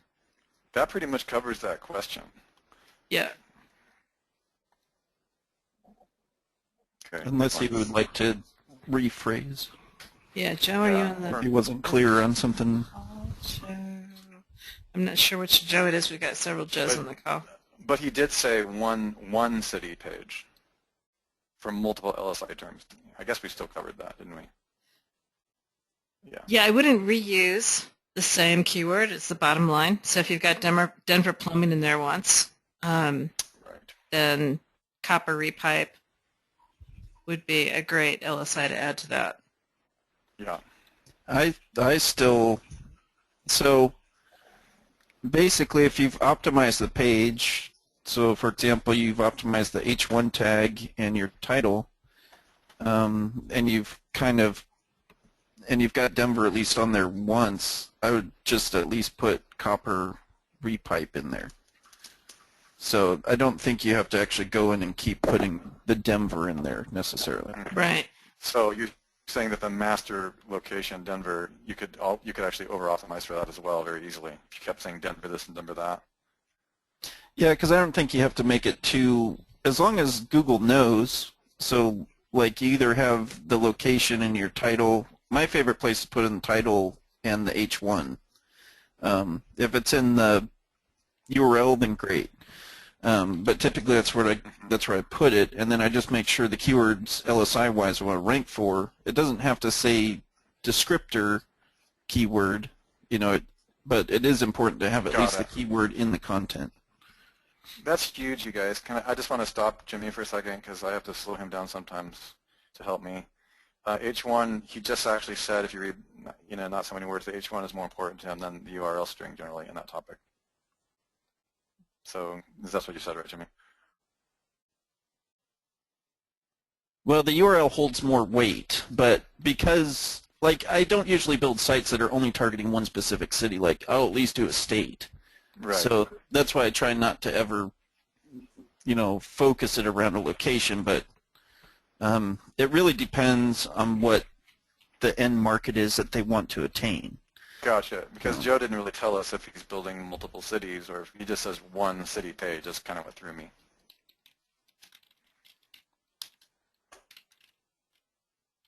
Would you do something like that? How bad? Okay, hold on a sec. He's asking if you have the keyword in the URL or path, how bad is it to have the keyword in the page name? Well, it's not bad, but I definitely wouldn't put the descriptor over and over and over in there. But I certainly think you could put it in there, 3 to 5 times. I've got to change headset, guys. Apparently they can't hear me. Be back. I can hear you.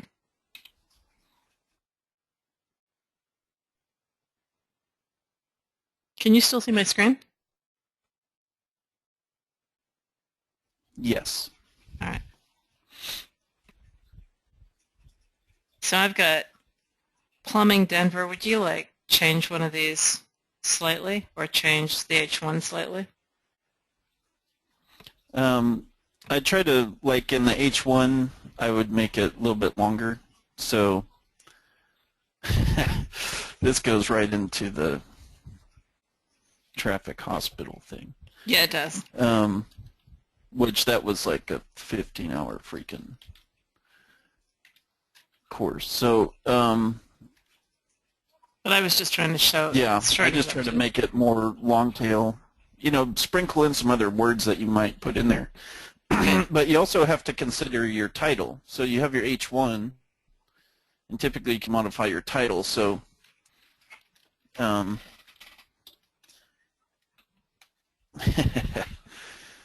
should I define this as is, or should we stick with the way Greg teaches?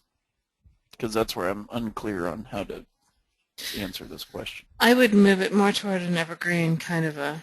We're Okay, so if this was mine, so you have Denver plumbing. So let's say Denver plumbing is the main word you want to rank for. So in title, I would use the descriptor, but I wouldn't use plumbing. I might use plumber. Okay, so I'm going to mix it in. Or, put in, best Denver plumber services or something. And then in the H1, I would do a different LSI than plumbing or plumbers. I would use, unclog those pipes or something. You're going to use other words that are, very relevant to your URL and your title.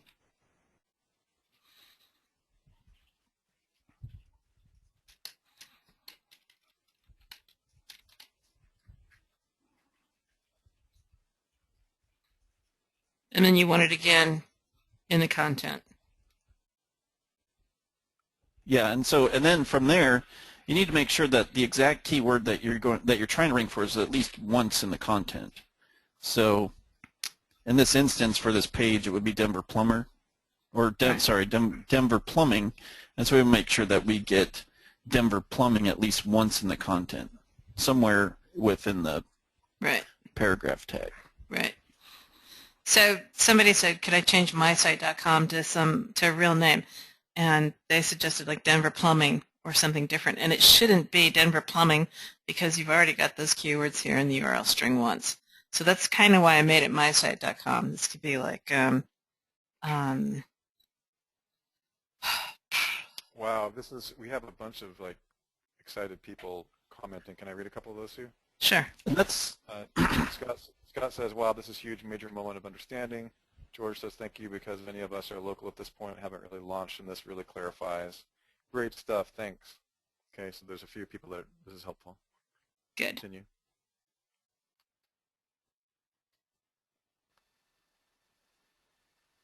Is there anything else you want to say about this, Jimmy? And this goes back to why we do that. Yeah, I was going to say this goes back to why we choose that pure diverse, that filter that we just showed you for the domain name, because then, you can weave in more keywords that this very relevant page might rank for. So if I know ahead of time that I'm going after Denver Plumbing, and I might go after Denver Plumbers, and unclog the pipes is just stuff I sprinkle in to try and get more relevance to the main term. So Colorado, Denver, that connects the descriptors together. Unclog the pipes is very relevant for plumbing.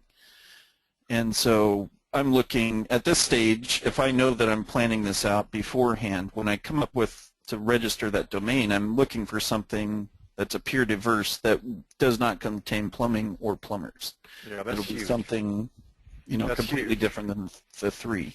Right. Yeah, the challenge here that I've noticed, if I can state this too, is that a lot of folks, and I think a lot of people who probably came up in the OMG ranks and the rest, they came to the table and they have the domain already, Mm-hmm. So there's a time, when they have to think about what to do. They already have the keyword in their main site. So that's okay. So let's say that you've got Denver Plumbing. You just got to be more careful, right? This isn't going to be plumbing if you've got Denver Plumbing. This is going to be something besides plumbing, like, yeah, this is where you go into TLKT and you do some drills and you find another word besides plumbing. Let's say, Plumbers. no, I want it even more diverse than that. So You don't even want the word plumb in it. No. Pipe fitter. Yeah, you could say like drain problems. Like, I would probably go for, I would go actually for a better word than that. It might be drain, but it's like, what is it that, look at your business and what are the big pain points? Like, what is it that, I have a broken pipe. I've got, those kinds of ideas. Take a look at that. Those are the kinds of things that you want to put in there. Obviously, the keyword in your silo is one that you really want to rank for. It's one that you want to searches on it, right? Yeah, some kind of an emergency, right? TLK2 should also make suggestions if they're really stuck, right? Yeah. You should pull it back based on co-occurrence. Yeah. So leak and drain repair, that's great.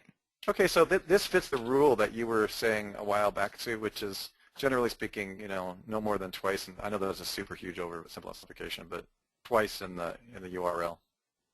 Yeah, absolutely, no more than twice in the URL. And so there's a lot of guys out there that they really like to push the saturation point on the keywords on the page. And so when you're doing a silo structure, you really got to be careful about that, because when you think about what your menu looks like over on the side, if you've got a bunch of long tails, or if you've got the keyword in your silo structure in the silo landing page, then you've got that URL string showing up a lot of places on that page. You've got that keyword in there already a whole bunch of times, and so it's easy to tip over into the over-optimization category. Gotcha. Got it. So there's a nice rule of thumb for everyone. This is the rule of thumb that we use with, when we don't have time to get into all the stuff we've got into tonight. Generally speaking, twice in the URL. You start getting over that for the targeted keyword, and more than likely things are going to get weird. The sitemap will help you see that, George. The other thing that you can do is take a look at the actual HTML on the page. And so, like, let me just think about, if I go to themezoom.com and I view the page source, what I should have done was TLKT, but and then I do a find for the keyword in question. So let's just look for the keyword, right? And it's going to come up here and tell me that it appears 19 times in the HTML. Huh. right? So that's, and some of those are going to be in some meta places that don't count as much, but it's just like, that's where you start to see that a silo site can over-optimize you pretty quickly. I mean, on the one hand, it can over-optimize you, and on the other hand, it really helps reinforce those ideas. So when you get the keywords in there right, you'll rank like nobody's business. All right. So yeah, and typically you won't see it until inbound links come into play if you're over-optimized. Right. So it's very possible to really keyword stuff your silo as long as you're not putting inbound links to those pages. But as soon as you send like an exact match anchor, like Denver Plumbers, to that page that might have it in there twice, or if it's overly optimized in the URL, then it's going to trigger an over-optimization.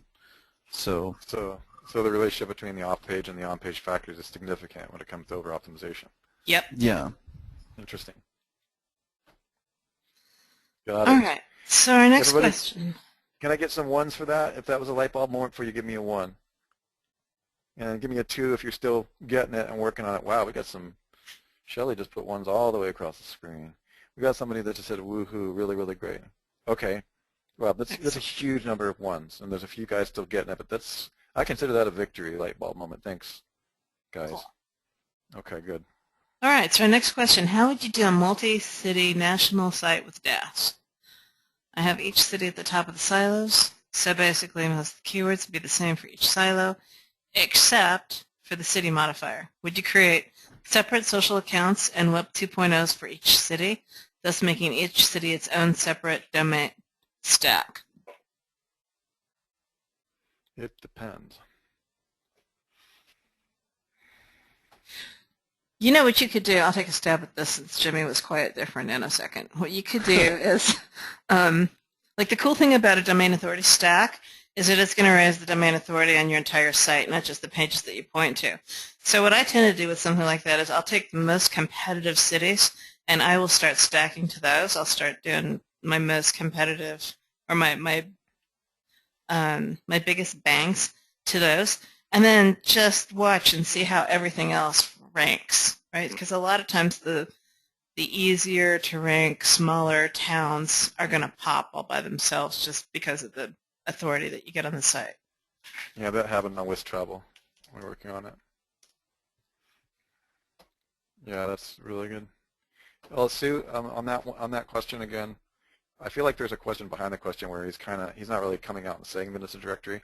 Can I just add that it's important to consider your business model? I mean, look at the light bulb moment we had just a few minutes ago where the pivot from a directory, from a regular site, just being a regular silo site to a directory shifted when you consider the object being, a directory is obviously about the location, whereas a local plumber is about plumber.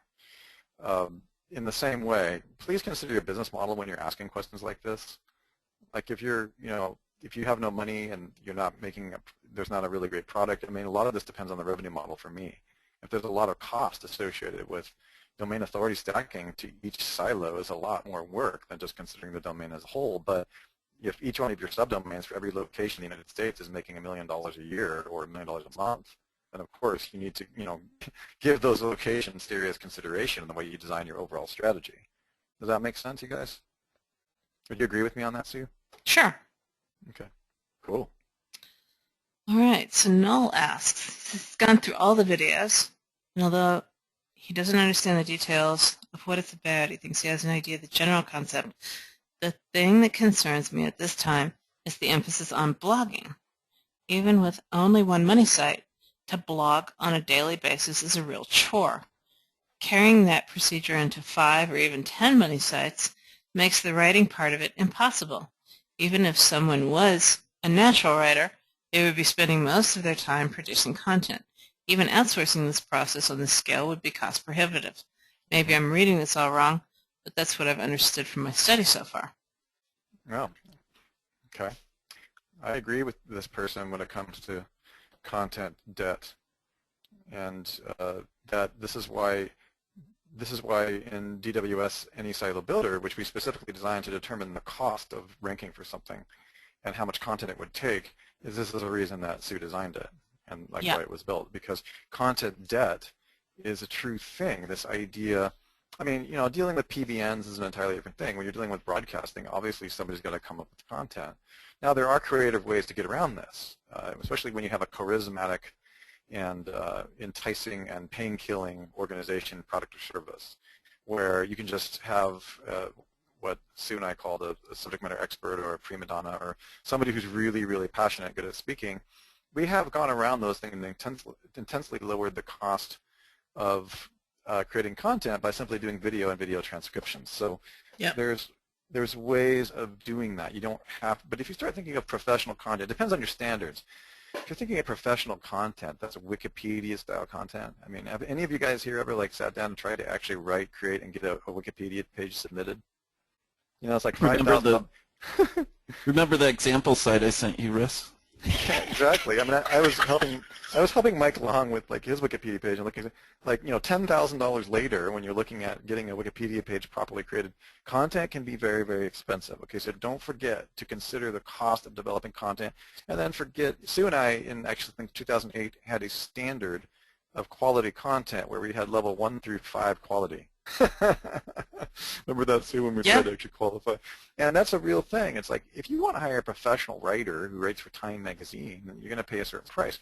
If you're going to write somebody, you know, if you're going to find somebody who does SEO keyword stuffing exactly the way that Jimmy doesn't want people to do it, well, you're going to pay like $10 or $5, you know. But if you want to find something like right in between that works for you, you're going to have to determine that cost. So again, Sue will tell you again and again, look at the cost that it requires to generate content. We have a content called painkiller content. It's not the most expensive kind of content creation, but it's not the least expensive, but we found that it's right in the middle.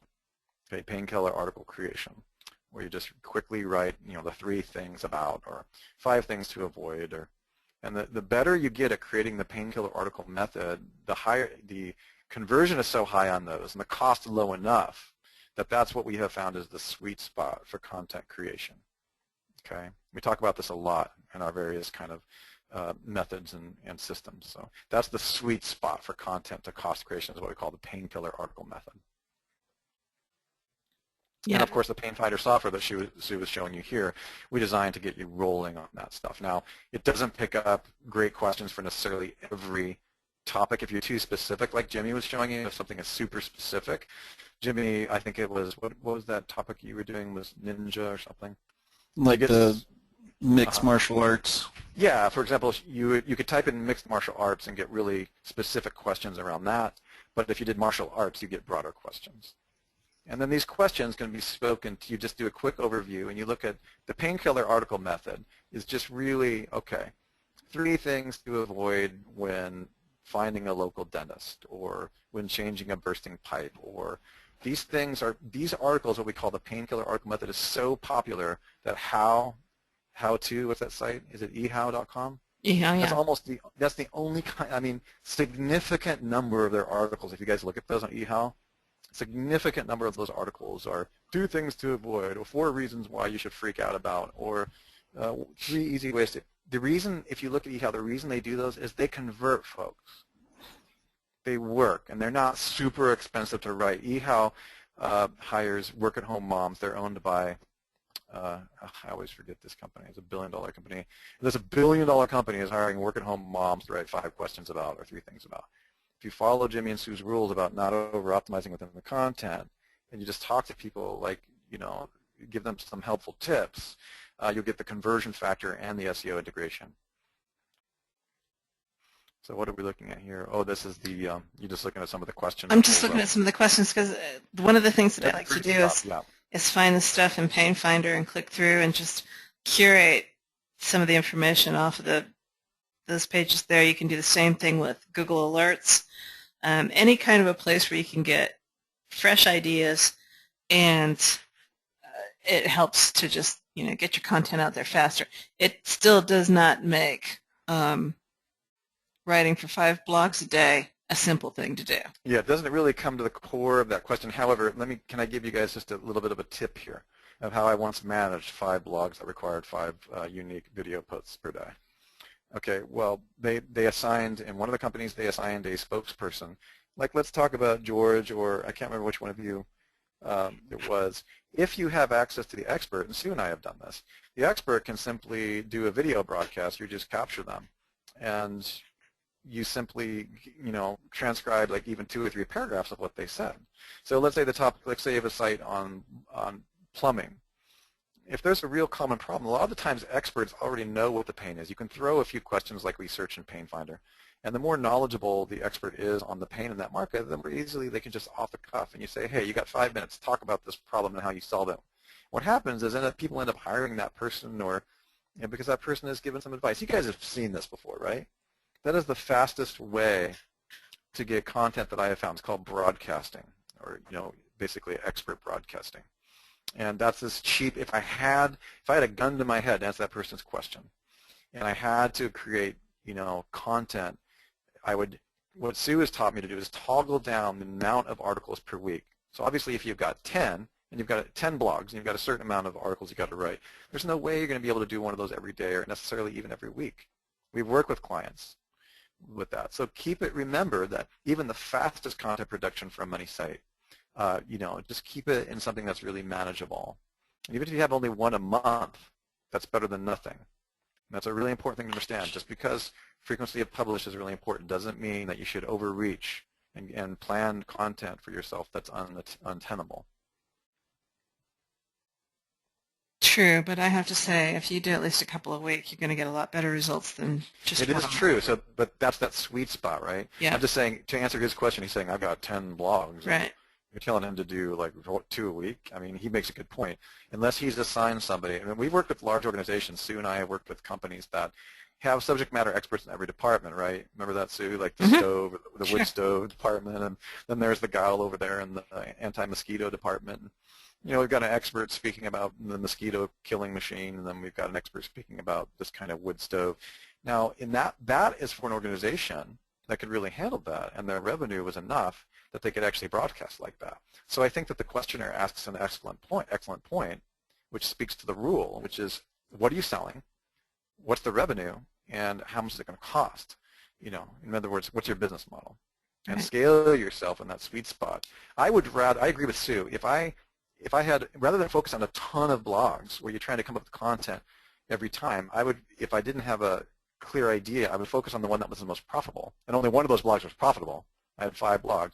I'd focused on broadcasting more frequently on the one that was making money and converting than I would on trying to do the same thing for every one, even though the other 4 weren't unprofitable. Does that make sense, you guys? Give me a 1 if that makes sense. Follow the money. And broadcast on the one that's working until you can afford to scale up and broadcast on the other ones. Yeah. Content broadcast on the other ones. Thanks, Orlando. He says, you guys go beyond what I even expected in these webbies. Thank you so much. Thanks, Orlando. We're trying. And I know that these are some big questions because can we have a Russell's True Confession moment, Sue? No. About errors I've made in the past that you had to whip me out of? Did you enjoy it? Yeah. Okay, so to speak to this person's question, in the early years, my eyes were always bigger than my stomach, okay? In other words, I was always overreaching. I had this, because I didn't understand the operational infrastructure to really make money with a website, and I'm not talking about PBNs, guys. This person was not asking about PBNs. PBNs is a whole different ball of wax, okay? It's a whole different thing. I'm talking about money sites. Don't grab all, lose all. Grab all, lose all until you get really good at grabbing all. Now, I work with a team that can grab all, but we've got systems in place to be able to manage all those things. But when you're just first starting out, or even intermediate, the tendency is going to be squirrel. Okay, so what you want to do is you really want to follow the money. And in the years where I would overreach, Sue would constantly call me out on, okay, well, that's nice, Russ. You've just bought, 72 more domains. But the infrastructure that I've set forth for you in this step-by-step doesn't monetize those. There's no, this is what I did in the early, so much so that we got into a joke where, she wouldn't let me buy domains past midnight. After no late night brainstormings on domains unless, we had really gotten clear on that. So What I'm really pointing out to you guys here is that make sure that you've got a model in place that includes everything, and you understand the IT debt, the cost of building the blog, you understand the content debt, the cost of creating the content, and whenever you have a choice, if you have a choice between building a site or broadcasting content that doesn't involve an expert versus one that does, always choose the expert in most cases. It's just easier to create the content, and you've got compelling content that also converts. End rant. All right, the next question is yours. Could you have Russell go over the part about getting your blog verified? What he's talking about is publisher verification. And I've had a couple of, I'm sure they're in here, there are a couple of questions about the whole Google process where you have to go to put the links. I had 2 or 3 people ask me that question. So I think there's some stuff in that video that was, that maybe it went a little bit too fast. Okay, yeah, and also it was on the Facebook page and other OMG groups today. Did it went too fast in the video? There was a cryptic area? I believe so. There's just like I had to go back through a Google account myself to figure out how to get to those pages where you can put in the links. So yeah. So how to get your Sure. The publisher thing. We actually talked about that earlier on the video. We did. I'm a little surprised because I worked so darn hard to make it specific. However, feedback accepted. I'm trying to figure out the best way that we should show them. So I'm frantically trying to find a site that actually has that. Let me pull up the rich snippets here. Okay. Oh, of course, does not contain publisher markup. That's actually a good thing. Can you show them how to put the publisher markup in there? Like show them that it's not there right now and what you have to do to put it in there? Yeah. We can do that in a separate video and just place it underneath the Google video if you want to. Yeah, I'm trying to see if I'm going to be humiliated in front of everybody, which would be interesting. Actually, yes. In fact, Network Empire News is simply not marked up because I haven't yet installed it, and that was actually one of the questions on this afternoon's Facebook, regular OMG, which was, how do I actually get that link in there?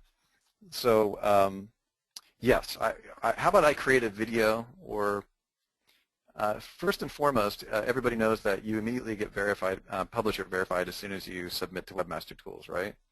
Or when you upload the Webmaster Tools file into your does anybody even know what we're talking about here, or should I just add the video? Give me a 1 if you know what we're talking about, and 2 if it's all Greek. Kinda. Tom James is telling me that I should do a separate video that shows how to wear those. Okay. All right. What to do to the markup. Okay. The vote is generally, I should go ahead and create you guys a video. I will do that right after this webinar, actually, while I'm still jacked up. All right, okay. Good. Thank you so much for that feedback. I tried, but I am aware that it's not really clear. I don't think I showed you in the Director's Cut videos where to install the link actually on the blog. Right. Part of the reason is because I wanted to talk to Sue. There's 3 ways of doing that, which was brought up in the Facebook forum today. You can use it in a plugin, you can put it in the style sheet or the header, and I would like to ask her what she would recommend that you guys do. So I'll give that to you guys soon. All right, so next question from Scott. I bought an expired domain. I'm so sorry. And built a site a few months back. Sue? Top link and for the keyword top link building, it does fine. But how would you use it? In other words, what would you do? And please feel free to use it as an example in your webby if you wish. Oh, that'll be the only domain we use from now on. You know that, right? To set me up as an SEO expert. Okay. Really want to make a small income so I can write and help a few screenwriters tell their stories. Excellent. Are you selling any of the screenwriters? What's your product? I'm just curious. Okay. Gotcha. All right. So your actual site, if I get this right, your actual site is how to finish a screenplay in 2months.com, and you're wanting to use toplinkbuilding.org as like a PBN. Is that the idea? What would you do with the top link building site? It has a few ClickBank products on it, and I do like the video section but I see. Let me just look at it. Hang on a second. Scott Douglas, are you here on the call tonight? I see several questions behind the questions. Right? That question is, how do I make money being an expert Scott's here. tutorial? Okay. All right. Like how much money? And exactly. What does he like to do? Yeah, I'm trying to speak So more to me. There's several avenues. Exactly. Yeah. Jimmy, that's exactly what I was getting at. He was really asking, the question behind the question seems to be, how can I most target and make money by showing people how to, because that's actually a valuable skill, and that's perfect for what we were just talking about. You could broadcast your expertise. That's really an expert broadcasting expertise model.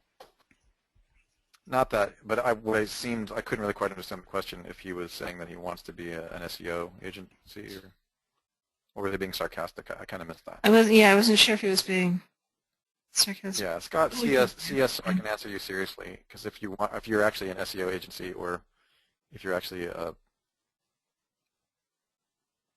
like, does he want to be doing more like client getting type stuff, or does he want to be more like the person they order links from, or exactly. Does it not really matter? Does he just want to make a little extra money? Yeah, exactly. Because you might not need even to use toplinkbuilding.org at all. The question is the answer behind the answer there, Scott. All right. Yeah. Anyway, if you're watching this later, Scott, ping me on Skype. Okay. Okay. All right. Okay, let's move on from that one. I don't quite understand the question. I have difficulty in getting RSS feeds from a YouTube and G+ account. I've tried for Delicious Pinterest and Digo. Do you have a video or PDFs on how to get all of these RSS accounts? I've spent close to 6 hours pursuing, trying to get multiple ways, get the feeds, etc. You know, we should probably just do a video for all of those too. So his question is that he's just wanting to access, he wants the locations of the feeds, or?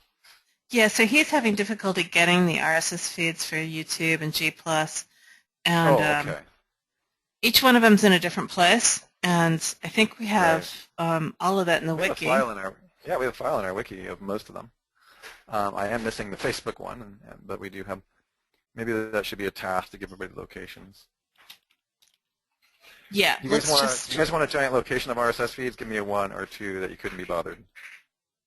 You want a collective look? Oh. All right. Okay, stop with the ones. Stop with the ones. No, you guys really want that. Okay. Good point. Good. All right, we will do that. Yeah. We'll put an approved list rather than just drop it here. I'm going to get you guys a total list. Okay. So you have to put a stamp on that. Yeah. And Jimmy. All right, so Brad asks, what do you think of plugins, Syndication Rockstar, and Loki Link Builder? Jimmy? Have you heard of Syndication Rockstar, Russell? No. I'm looking at it right now. Synda I'm looking. BlueSEO.net is the company. Oh, wait a second. I think that's Sean Donahoe.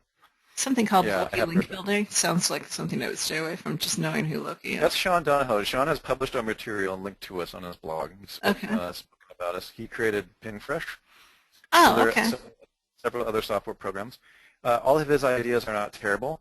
And I have nothing negative to say, but I cannot say that I've used the service.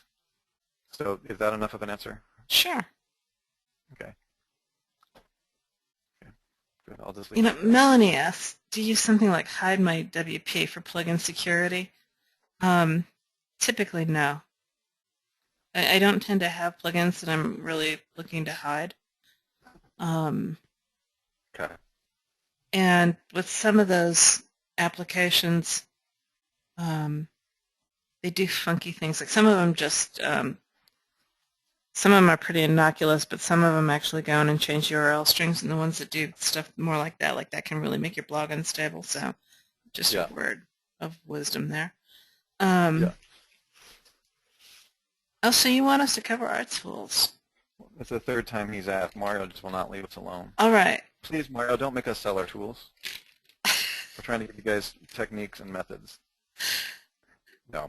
The main thing that we wanted to make sure is that you guys got the stuff from Director's Cut. And what do you think about that, Sue? I mean, there are, like, the Director's Cut videos we didn't really, they weren't tool specific. So we were trying to give everybody the huge overview. Yeah. And how many of you are interested in the specifics of the Network Empire suite of tools in terms of, as it relates to the Director Cut? Because most of the things that you can do in there, you can do without the tools. Give us a 1 if that's something that you'd be interested in at one of our webinars, or and 2 if you just are not interested at all in that, which is completely fine, by the way. The value should be in standalone here. All right. That's an excessive amount of 1s. It is. Okay. All right. Be careful what you ask for, guys. Jazz, you don't count. No. Yeah, here's interesting. I'm looking for contrary evidence here. Scott is saying both. He would like to know, he likes the way we're doing this. He would like to know what can be done on a free basis and what can be done in a tool.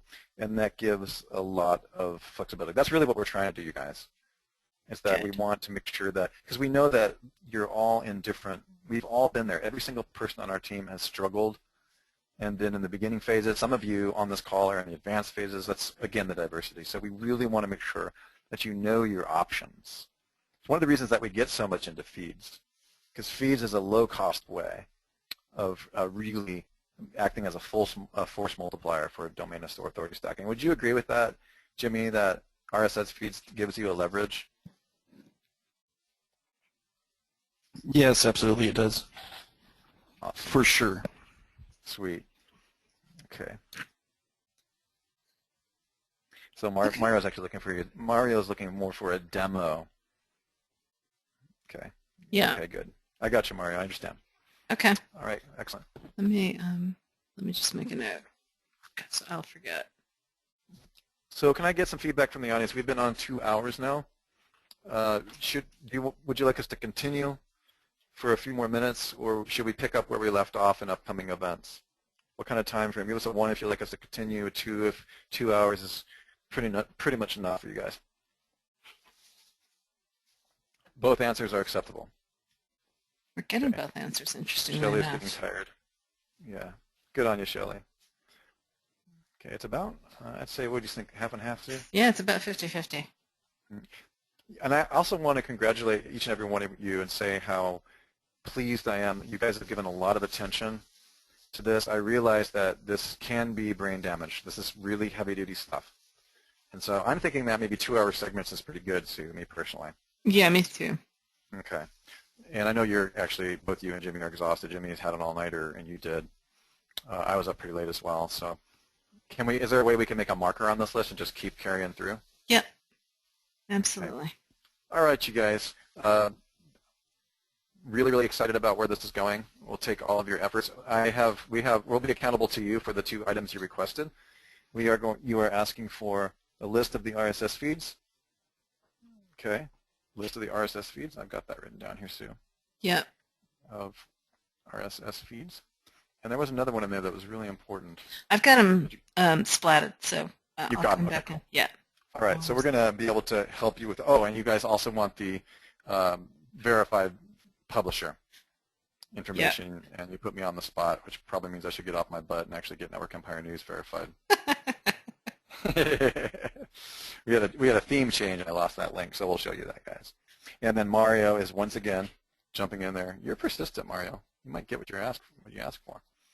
He would like the demonstration of the tools in context and so on and so forth. Okay. All right, you guys, this is fantastic. I'm really happy with where things are going. Got to tell you, this has been a rewarding experience for our entire team. Jimmy, do you have anything that you want in closing, or have you already left? Do you have anything you want to say to everyone? Words of inspiration? No, I'm still here. I mean, it's SEO is all about learning new stuff, and I'm a firm believer that Well, I'll tell you a little bit of background. You know, there's times where I was sitting in the audience and I saw these, you know, really big name SEOs sitting up there giving speeches and, you know, getting the crowds of people that go up to them. And, you know, I remember going up to some of them and you ask a question, they just would treat you just like junk, as if the question was not valid. Right. But, you know, don't take what other people say. It's all about collecting your own knowledge and applying it and keep learning, because slowly over time, as I saw those SEOs get their fame and they stop learning or stop testing, stop progressing, you know, they get the lazy man syndrome because they have the money at that point. Yep. That's when your SEO is obsolete. Absolutely. So never stop learning. It's a process. It's not a dictionary, you guys.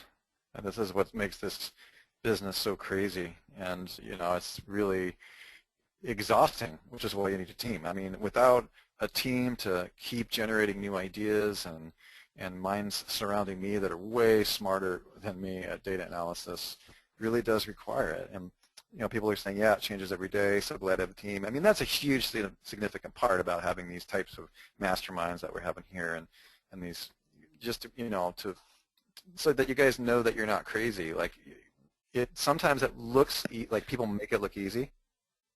You know, people make it look so easy. I'm speaking for myself. Like, I've seen Jimmy and Sue do things like when we're sitting over at the mansion over at Sue's house and we're doing this crazy stuff. Like, some of the things that I see them do, like right in front of my eyes, I've seen Jimmy do stuff that literally took seconds that can add an extra zero onto income. I mean, literally, I've been in the business for 10 years, guys, and some of the stuff I've seen these two do, I literally didn't think was possible past 2010, maybe. Okay, but it's still happening. It's still alive. My point is that we need a team to communicate, and we need a team. We're always learning. And honestly, like some of the stuff that this last time around, Jimmy and Sue, that I watched you guys, it made me feel stupid. Like for a second, I was like, holy crap, you know, this is it. But the beauty of this is that we don't have to know everything. We don't have to know every single detail. So we cover each other's back. We keep asking questions. You work with the best, and no question is too small or insignificant, and that's what Jimmy just keeps telling me at these live events. It's like, you know, he doesn't look down his nose at any question that comes from the audience, and Sue certainly doesn't either. So you guys are awesome. That's enough, Sue. I'm going to wrap this up, okay? Yep. You guys are awesome. This has been Sue Bell, Jimmy Kelley, Russell Wright from Director's Cut, also from Network Empire, semanticrevolution.com, and jimmykelley.org. We look so forward to seeing you guys next time. Take some rest and have a joyful life until we see you this next upcoming Tuesday, Sue, is it right? Yes. The next event is going to be Tuesday, not in the evening, but in the afternoon.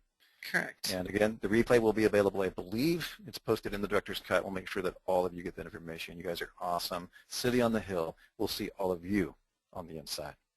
Thanks, guys. Have a good night. Thanks, everyone. Good night. Bye-bye.